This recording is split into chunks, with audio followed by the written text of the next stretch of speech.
Hello, everyone, and welcome to Space Warfighter Talk. I'm your host, Bill Wolf, the president and founder of the Space Force Association.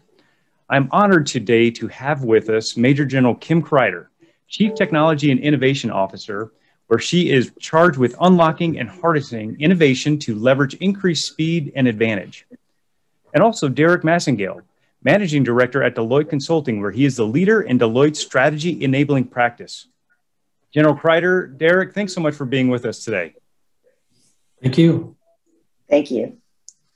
And for folks who don't know, we do have a copy of U.S. Space Force Vision for Digital Service on our website. And if you've not had an opportunity to go check out USSFA.org, please do so and think about becoming an individual or corporate member to stay up to date on all the information going on in support of the Space Force. Ma'am, you've had a very successful career. How did you become the Chief Technology and Innovation Officer for the Space Force? Well, thanks for that question, Bill. You know, it's been a long road to get to this point, but I will tell you that this is probably the most exciting way to culminate a 35-year career in the Air Force, is to be the Chief Technology and Innovation Officer for the Space Force and help stand this organization up. I think that there's probably three things that led me to this point. First of all, you know, my background is pretty diverse. I come from a background in the military where I have held assignments in just about every single major command of the Air Force and every single major mission area of the Air Force, and now the Space Force. I started out in acquisition, so I have a background in acquisition and engineering, communications and cyber, and really understanding the important role of data and protecting data and making data available and accessible for users. And then also operations, and how do we use data? How do we analyze that data? How do we need to understand that data to really advance our operations, to deal with the variety of threats that we face? And how do we support our supporting functions in a very effective way, whether those supporting functions be in acquisition or personnel management and building future force capabilities. So that diversity has really led me, given me a background that has allowed me to really apply them in this kind of a role, Chief Technology and Innovation, and how do we leverage technology? How do we innovate more effectively across that broad set of capabilities that we need?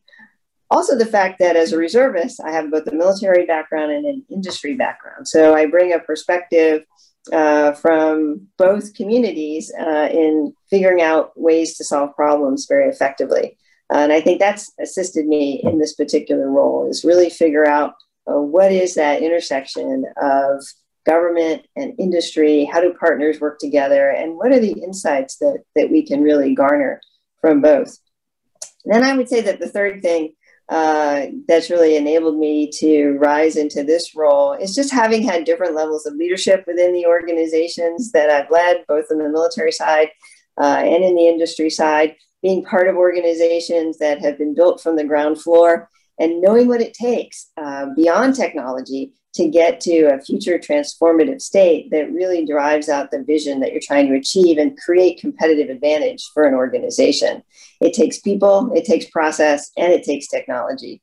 And we all know that really the hardest part of it is often the people equation, the culture, the cultural aspects of change that get us to where we need to be. So I think those three factors, my broad experience, my industry and military background, and then the leadership opportunities I've had to build organizations from the ground up, have really gotten me to the point where I could help the organization, the United States Space Force, create this new entity, this Chief Technology Innovation Office, something that's never existed before, and figuring out ways to leverage technology and innovation to guide the organizational change towards achieving a true competitive advantage for this service. Ma'am, thank you for that overview and for the tremendous impact you're having on the newest branch of the military. Derick, as a managing director at Deloitte Consulting, can you provide an overview of how Deloitte provides critical support to the Space Force? Yes, thanks, Bill. So we've been working over the last 4 years, specifically with Major General Crider, on a couple of really strategic opportunities. One is working formerly with the Space Command and now Space Force, to pull together an enterprise data management strategy for Space Force. And in addition to that, or as a part of it, helping establish a CDO office and helping support the CDO that now is in place to execute on that strategy and begin to deliver some more governance and some impact as it relates to better using data within the Space Force. Also, we recently, as of late last year, started to work with the CTIO office to pull together a component of the digital strategy. And there are two major things that we worked with respect to delivering on that strategy. One is putting together a digital transformation lifecycle that will, or that does, identify some common processes to be used by the CTIO organization as they work with other folks across the organization to deliver digital innovation across Space Force. And then we also have worked together to put together an operating model that describes the processes and the organization that needs to be in place to support that execution of the transformation lifecycle that I mentioned. And finally, it also pulls together a notion of how the activities around the digital transformation lifecycle and the enterprise data management activities come together so that they can deliver bigger impact to the organization as well. Critical services indeed. Thank you, sir, for sharing that. Major General Crider, the Space Force Vision for digital service was just rolled out within the last month. For folks who aren't familiar with the document, can you provide an overview of the key points? Yeah, sure. Happy to do that. And thanks for making that document available, linked to your site. It really is exciting that we are able to roll this vision for a digital service out to help explain what we mean by being a digital service and why that's so important for us to achieve that goal. So the document really is focused on, first and foremost, the fact that being a digital service is really an imperative for the United States Space Force. It is absolutely critical that we are an organization that is first and foremost focused on leveraging digital technologies, leveraging digital processes, and having digitally minded people to apply those technologies and those processes to create competitive advantage in the space domain. We all know space is critical, not only to our way of life, but to our way of war. We all depend upon space-based capabilities every single day in our daily lives.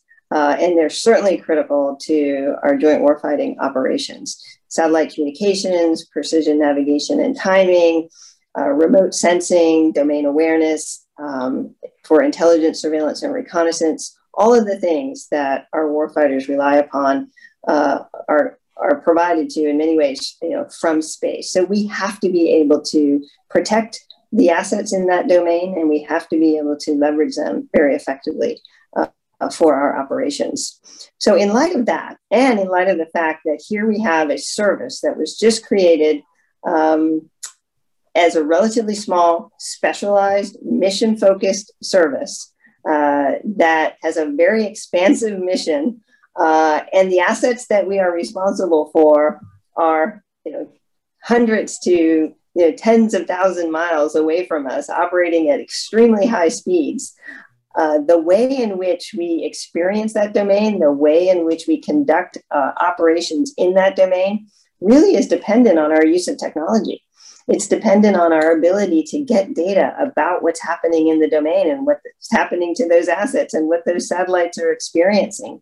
We do not have physical operators physically in the domain. Our operators are on Earth. They're controlling the assets, again, tens of thousands of miles away. And they rely on technology. They rely on digital capabilities to be able to do that. The domain is at risk because we are so dependent on it. That dependency is something that our adversaries certainly recognize could be something that they could compromise. And so we have to be vigilant. We have to be able to thwart the risks that our peer adversaries would want to impose upon us and limit our effective use of the domain. And then we also have environmental risk. There's debris in the domain. There's congestion. We have a lot of commercial users that are using the domain today. And so we've got to be able to operate securely and safely across the board. So all of those reasons are reasons why we really need to focus on digital technologies and digital capabilities. Why? Because we can learn more about the domain, we can act more effectively and more readily in response to any threats that we might foresee. And we can do it in a very coordinated and comprehensive manner with all of our industry partners, with all of our government partners, with our allies, all working closely with us. So digital gives us the ability to create advantages as a result of those imperative needs that we have. When we say digital and being a digital service, we're really focused on three things. We're focused on being interconnected and being innovative, and as a result of all of that, being very responsive and ultimately digitally dominant.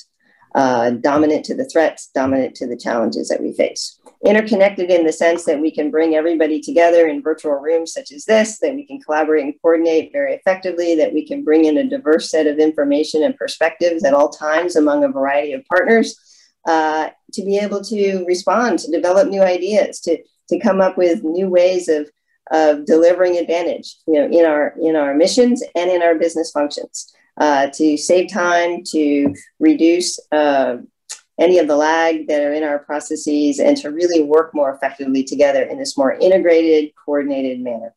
By innovative, it's having the ability to be agile, having the ability to rapidly generate new solutions and new capabilities.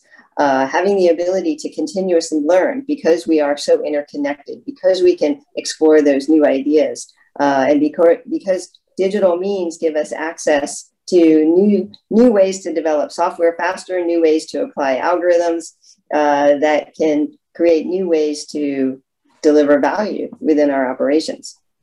And those two things together give us the opportunity to create a sense of dominance, an advantage, added value, higher productivity, less time, lower cost, and ultimately solutions that continue to allow us to outmaneuver and outpace our adversaries. So that's what we mean by being a digital service. Now, we're bringing all that together through 4 different lines of effort that we can talk about. Digital engineering, the ability to rapidly generate capability through digitalizing all of the steps in the process to go from force design to capabilities that we prioritize, to actually acquiring those capabilities all in a digital virtualized realm, collaborating with partners in that interconnected environment, and innovating on different options for comparing cost versus capability trades, or threat priorities against certain capabilities that we need,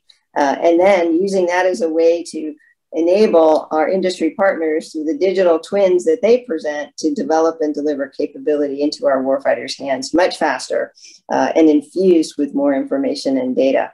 Digital headquarters, having headquarters functions that are informed by data and analysis, being able to make better decisions, more flexible options, because we can see and access the data that's driving those decisions and make alternative changes on how we might get to a certain outcome based on the data we have in front of us. And applying that to our financial management processes, our personnel management processes, or our overall force design processes, and really trying to understand the best performance outcomes we can get for this service through the data and analysis we can apply to it.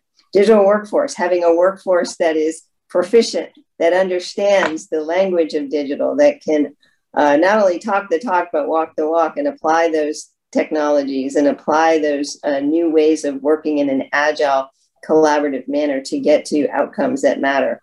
And to demonstrate that ability through digital operations, so that in the moment, when they're dealing with challenges in the operational units where they work, that they have access and means to take those pain points that they're facing and turn them into solutions that can actually increase their advantage at that day, that moment, that year, against any particular challenge that they might be facing. So creating innovative units that can apply their knowledge into their operations and leverage information from any sensor to guide their command and control decision-making process. Those 4 lines of effort, engineering, headquarters, workforce, and operations, are where we're really trying to apply this concept of being an innovative, interconnected, digitally dominant force. And the vision is guiding us there. The roadmap that we're in the process of developing now is what will lead us towards that vision and give us the measurable outcomes to know that we're actually not only becoming more digital in the way we work, but achieving outcomes that matter for our service. Man, that certainly is a lot of information. And the fact that you're baking digital into the service is critical. I can talk about experiences, and I'm sure you can too, where the digital thread has been an afterthought in procurement of critical capabilities, where they've developed the physical capability, but they didn't bring the digital thread along with it. And what that did is it provides vulnerabilities as we roll out these new capabilities. Can you explain a little bit more about the importance and impact of that digital thread? You're absolutely right, Bill. I mean, the digital thread, I think, is really the key here. Having a digital capability, a digital thread that really takes us from what is it that our force design needs to be to counter the threats in the environment, modeling those threats and modeling the concepts that will counter those threats, and all of the capabilities that need to work together to be able to pull that together in a model-based systems engineering way, and to use those models to really understand what it is that we need long before we actually build the physical artifacts, gives us the ability to create so many more options for ourselves, to really understand what it is that we need to invest in, what's on the critical path, what the very specific capabilities are that we need, what those costs are going to be, what the implications might be on manning or training as we think through that. And we can carry that analysis into so many different directions and give us so many different ways to think about how we're going to maintain value and advantage as those capabilities are coming into a physical being. Now, once we have the physical artifact developed, built on a digital twin that was created throughout that digital thread, you've got that matching physical capability that gets launched into space or installed into one of our ground stations. But now the physical environment that's represented digitally gives us an option for planning for future modifications, future change, and understanding, as threats emerge and as the environment changes, which it always does, how we're going to more effectively respond to that. So without all of that, we really become dependent much more so on what we physically have available to us, and then waiting for that next opportunity to improve that, versus having this ability to more agilely and responsively adapt and adjust with the capabilities that we have. Great, thank you, ma'am. Now, Derick, can you describe what will be required for industry to support the vision that Major General Crider laid out? Sure. There's a couple of things that come to mind. It's interesting. Our work in the private sector gives us a really interesting perspective of how large organizations, independent of what industry, are trying to tackle the digital challenges that they face. And the number one biggest challenge that they report is they don't have an environment that supports experimentation. So going to what Major General Crider was talking about, having the ability to proof some of these things out in a digital environment before moving on to the next steps from the physical implementation is hugely important. And it's something that's very important. We've spent a fair amount of effort working with industry to define some execution frameworks and architectures that support the experimentation.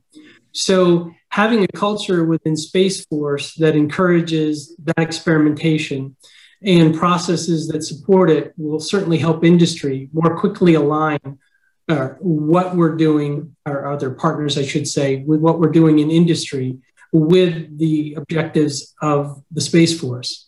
And having that culture in place from both a acquisition perspective and a governance perspective that allows commercial organizations to leverage cloud-based agile development model, also to leverage assets that they may have developed working with commercial organizations to, again, speed the ability to experiment and test out these ideas within an environment is going to be key.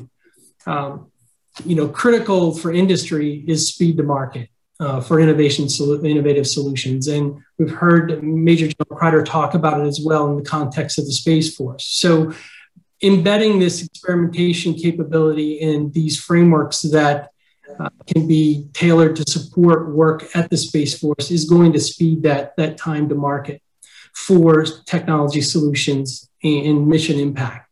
So it's incumbent upon the industry players to understand how to take those frameworks and appropriately tailor them to the constraints that are being faced by the Space Force. And that is always the challenge. So that partnership with the industry players like ourselves and Space Force is critical, because as we continue to understand more and more the mission, the constraints that the organization is under, that helps us better understand how to take the learnings that we have from the commercial marketplace and bring them to bear for the Space Force.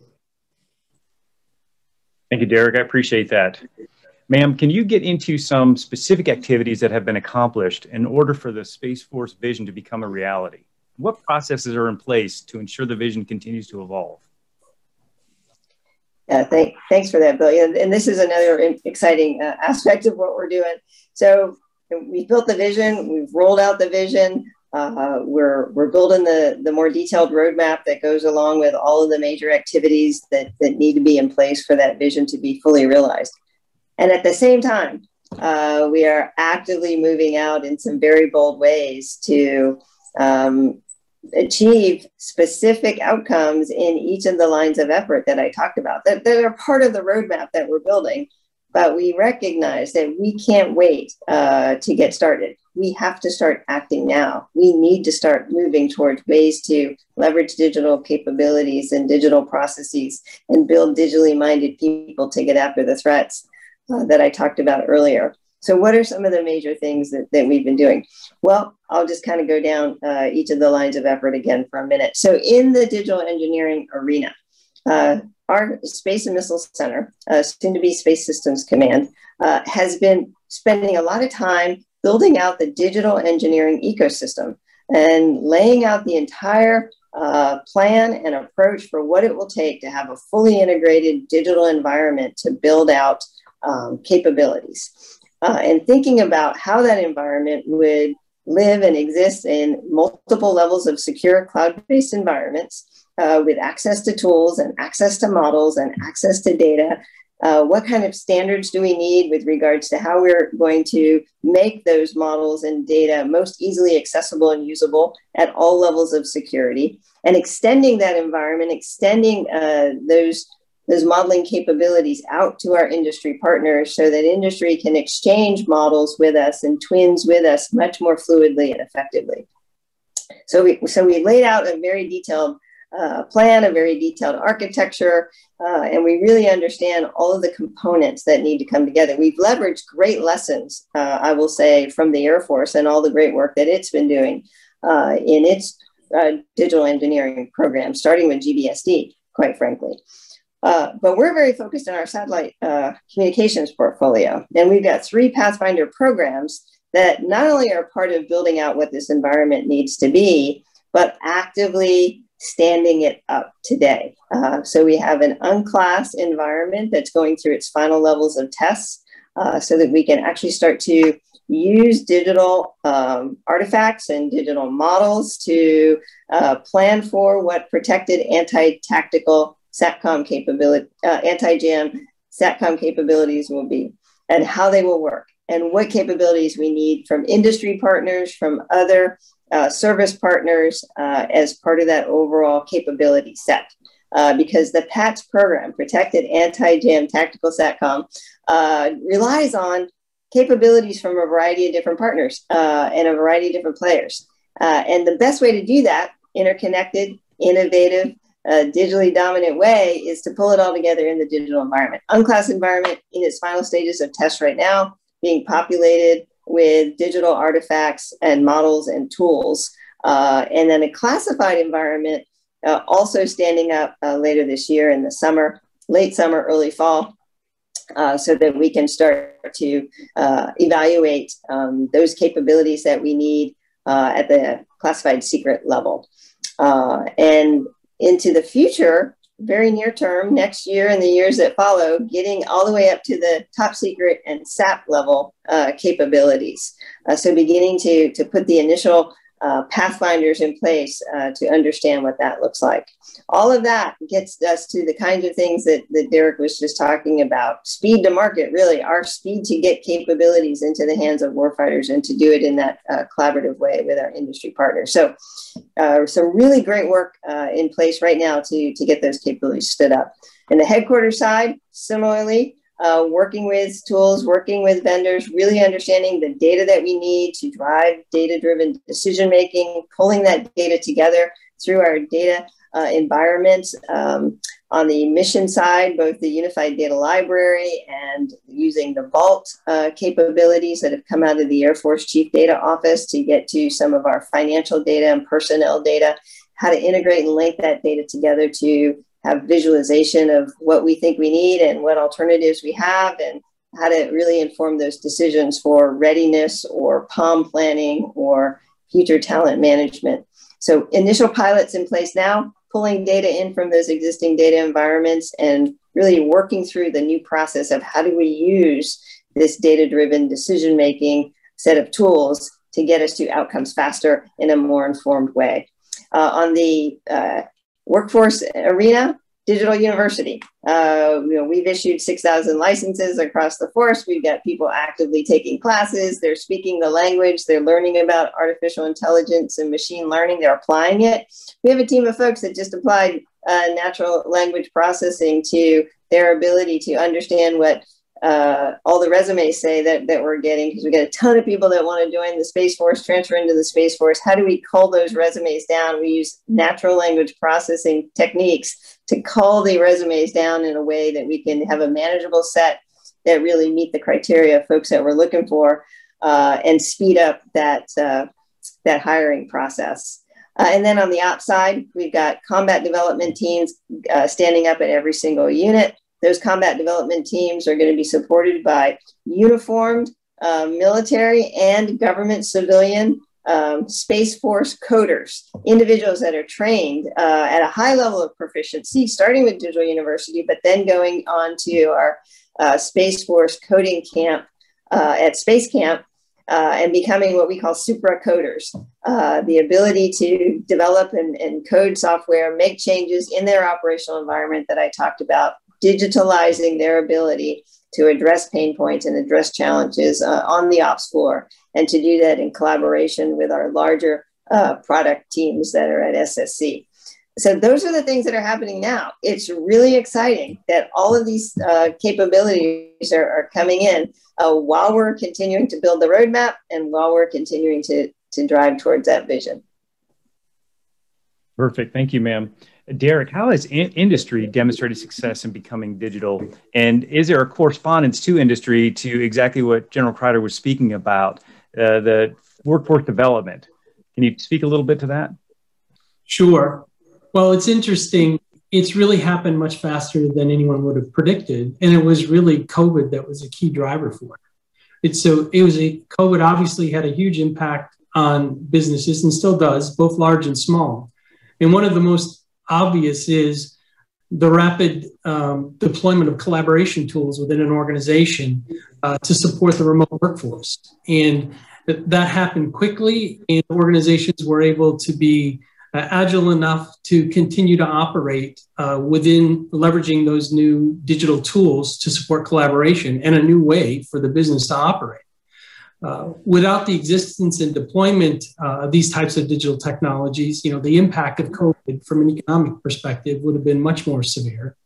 And in addition to just the internal operations and how big of an impact that was, and how the digital tools and processes supported execution of the business in that, during that time, the businesses also had to look at how do they interact with their customers differently. Their their services and their products were going to be acquired in a different manner for a number of those businesses. And they had to react. They had to deliver solutions that supported that without impacting their business in a significant way. And so they were forced to turn over more of their business operations to a self-service model and allow those products and services to be acquired in a fashion different than they were acquired pre-COVID. Those all happened, as we all know, within a matter of months, which is at a speed even faster than the businesses were necessarily looking to deploy those capabilities, but they did it out of need. And I think the lesson here is, you can't allow the over-analysis to get in the way of the innovation and slow the progress. The steps the businesses took were out of necessity, and it drove them to challenge everything quickly. And when they did, they were able to more quickly deploy, and they deployed things that they weren't 100% sure was going to meet the need, but they said, we're going to adjust because we have to deliver this to keep the business in operation. And so wisdom tells us that we don't want an event like that to happen that's going to drive that type of behavior within the Space Force. So bringing that learnings from how the organizations delivered that type of change and that rapid amount of change using this digital capabilities within an organization is something that will be hugely advantageous to the Space Force. Because again, getting on top of that now and thinking about how to address and deliver more quickly those capabilities to the warfighter and also just to managing the organization is going to be critical. And taking the lessons learned that you don't have to have it 100% right in a lot of cases, and being able to be comfortable with that and pushing it out so that you can quickly start to deliver impact. And the last point I'll make, which I think touches on your second part of the question, Bill, is you can't drive change into an organization and have success without a robust change management and communication strategy and training strategy to support those who need to execute on the new processes. So that is fundamental. That's a learning that it's particularly obvious to most, but certainly has been validated as we see our industry clients move to deploy these types of technologies and determine the level of success of those. Having that force trained to be able to leverage the technologies and having an understanding of the processes required to execute those are just fundamental to the success. Thank you, Derick. You talk about the speed and the agility and how critical that is, which obviously in the digital environment kind of goes without saying because that's how fast that technology moves. Ma'am, I would like to focus a little bit on the vignette that you describe and lay out in the document, in the vision document. So people always can relate to a vignette. So if I'm a cyber operator sitting on an ops floor, let's just say it's a ground station, and this is all hypothetical, and I recognize a threat. How does that work? What am I as an operator empowered to do, and what does that look like, that vignette? Well, the vignette that you're talking about, Bill, I think is the vignette that's in our vision for a digital service document. And I appreciate you pointing to that because we wanted to give readers of this document, whether internal or external to the Space Force, something tangible, a tangible representation of when all of this starts to come together and when we really are fully integrated in leveraging, these digital technologies, our processes have been digitalized, and we're really focused on applying our capabilities in new ways to get to higher performance outcomes. What does that look like? What does that look like in the face of threats or challenges that people and organizations may face? Because as we've said all along here today, that's why we're doing this. We're doing this because we must. We're doing this because the challenges in front of us are large and looming. And we've got to be able to get after them in a much smarter and more effective manner. So the vignette gives us just one way to think about that and puts, kind of a real personalized, tangible face on what people are doing in this new digital way. So you kind of gave us a little bit of a branch within the vignette, I guess, if we think hypothetically about a cyber operator that's faced with a particular challenge in the environment. Certainly today, we see cyber threats all the time, and we certainly have very effective ways of understanding, where that threat might be or what we might be able to do about it, and taking some action to thwart any vulnerabilities that we have. In the future digital environment, we will continue to do those things, but we believe that by having this more fulsome set of digital capabilities available to us and having integrated all of our processes much more across the board, we'll be able to bring more options to the table. We'll know about those threats even sooner. We'll be able to be more proactive in understanding where the threats are with more predictive kinds of capabilities. We will be able to, again, leverage different inputs and insights from a variety of different partners as we quickly identify solutions or ways that we're going to deal with any potential challenges that we might face in that arena. And we'll understand the effects of those threats and the effects of the solutions that we're bringing to bear in a much clearer way, in understanding where cyber capabilities and space capabilities touch each other. We know they do. We know that space capabilities are very dependent on cyber. And so understanding what that looks like, maybe having modeled that, prior to actually experiencing the potential threat or the potential compromise, because we've modeled those kinds of cases before. We've seen what that looks like. We understand what the second and third order effects could be of a particular challenge that we might face. Makes us that much more proficient and that much more effective. And then, of course, ensuring that once we see those challenges, we see those vulnerabilities, we seize upon them in the moment, we're able to proactively deal with them or work through them in a very effective manner. We know how that works backwards into our acquisitions and into our designs and into our future capabilities, so that we're constantly staying ahead in our capability development, because we've digitalized that capability development. We can plan for the future. We can plan for where these threats might take us even more effectively. So those are some of the things that this gives us. It gives us that agility, that responsiveness, being proactive, being integrated and coordinated in how we respond, and being that much more effective at outpacing any adversary anytime, and building that into an overall continuous sustainable capability set. Ma'am, speaking of adversary, I understand that there is an activity that Dr. Roper introduced a year ago called HACSAT. Is that something that's going to continue on to identify and determine what those vulnerabilities are, and, to your point, allow operators to quickly react to those potential threats?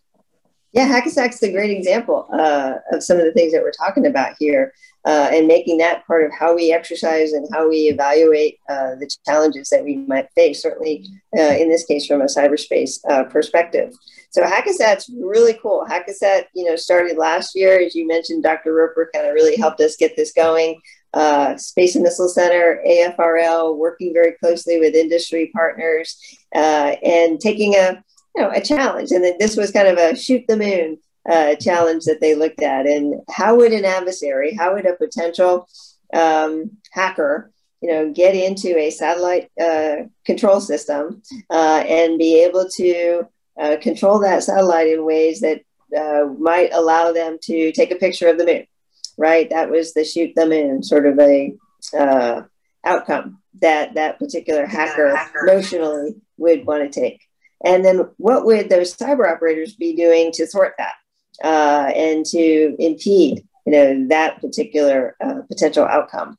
And modeling all of that and understanding all of that and seeing how all of that would work and all of the tools that are available to them to create defensive responses and thwart those particular threats is part of what we're talking about here. It's part of that whole set of capabilities. And being able to evaluate those and then take the digital representations of what they did, the digital twin of what that hacker might be trying to do and what that operator might be doing and how that's playing out, and using that to inform our operations and our planning and our systems designs, and really providing that fulsome set of insights that we get through digitalizing those various concepts and ways in which red and blue kind of interact with each other. So HACSAT, we've got the next one coming up, I think in 30 days or so. I think something that everybody will want to take a look at and help us think through how we can leverage these kinds of events to further inform what we're doing with our digital capabilities and what we're doing to use digital insights to advance our operations. Great, thank you, ma'am. Derick, what are some of the recommendations that Deloitte would make to the Space Force to help realize the vision that's outlined in the document? Well, I think that we've identified some of them in the work that we've been doing for Major General Crider, and that is really focusing on the execution of the how you get to some of the benefits and the impacts that are laid out in the vision. So think about organizationally, how can her office support that driving us into the mission across the organization? How do they need to be organized to support that? What are the processes that need to be in place to be able to do that? So I think the work that's being done now is preparing the CTIO shop well for being able to be a major player in helping to drive this throughout the organization. Perfect. Thank you, sir. And ma'am, in what ways is Space Force looking to leverage partnerships to realize the vision? And how do you foresee industry support contributing? Well, everything we do in the Space Force is highly dependent on the extent of the partnerships that we can build and sustain. We cannot do this alone. The Space Force, space in and of itself, relies on a lot of partners coming together because we collectively want to ensure the safe and secure access and use of space. So industry, allies, science and technology partners all play a critical role in enabling space capabilities and furthering and advancing space capabilities. From a digital perspective, we see so many partners that are part of that process as well.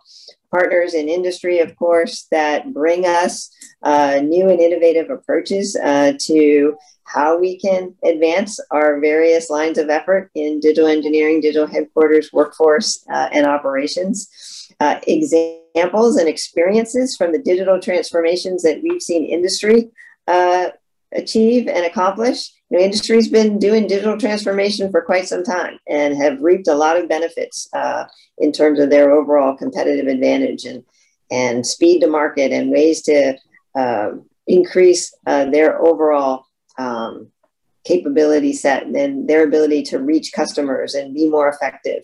We're learning from that. We want industry partners to continue to help us learn. We see so many industry advances in collaborative tools and ways that we can access and use data, advanced analytic technologies that help us derive insights, automation, robotic process automation, all of those ways in which we can digitalize the things that we do, modeling and simulation, which helps, again, not only in the design and the development, but also in operations and in wargaming and in training of our operators. All of those things we look to industry to do. And we see our allies looking to do very similar things. And so they might be focusing on certain aspects of how they're trying to apply digital capabilities to what they do and how they are really trying to take advantage of space and provide more capabilities in space. We're going to learn from them too. It's a partnership throughout, and we really need industry to continue to be part of our SpaceWorks adventures, be part of our Catalyst Tech Accelerator adventures across the board, engage with us through our various innovation agents, whether that be DIU or direct into our science and technology teams at AFRL. We need those industry partners to engage us, to bring innovation, and to be part of the process of figuring out new ways to work more effectively and to deliver capability faster and with a higher level of advantage than what our adversaries are doing. Well said. Thank you, ma'am. And on behalf of the entire Space Force Association, congratulations on a very successful service. And from what I understand, an impending retirement. Now, based on that, how are we going to ensure that the pace that you set continues to be fostered in the Space Force? Well, I think that, it goes without saying that this has certainly been the highlight of my career, to be able to be one of the first team members of the Space Force and part of this whole process of change and establishing this Chief Technology Innovation Office and being able to help set this vision and guide this organization forward. But I know that the team that's here that is going to stay in place after I move on is ready and willing and able to keep this momentum afloat. That's why we see so many actions happening. It's not because of me, it's because of everyone else out there across the Space Force that believes in how critical this is, that's leaning in to ensure we have those digital engineering capabilities in place, that are putting the ecosystem in that I talk about, that are starting to use that ecosystem this year to do the things that they need to do. We've got the operators out there in the various units that are bringing in the supercoders, and they're solving their problems, and they're developing solutions with industry partners, and they're working them through into their combat development teams. We've got folks that on their own every day are, online at Digital University, learning how to do things differently and bringing that in and figuring out ways to use dashboards, figuring out ways to, take advantage of some of the, commercial tools that we have readily available to us, Teams and Zoom and collaborative, tools that people are using every single day, and applying them to make their decisions and to work more effectively together. So all that's happening. I've just been a part of, getting it started, but I'm encouraged that as I move on into my next set of adventures to come, that this organization is going to continue to drive this thing forward. And is going to achieve this vision and deliver on this roadmap that we're building out and that we're laying in every single day with the actions that we're seeing happen. Ma'am, thank you for your vision. Thank you for your leadership in this extremely important effort. And thank you both for your time today. It really is trying to get the information out about all the good work that Space Force is doing and industry is doing. So I really appreciate you both taking time out of your busy schedules to discuss with us what is happening in the digital ecosystem development. Have a great Space Force day. Semper Supra. Thank you. Semper Supra. Thanks, Bill.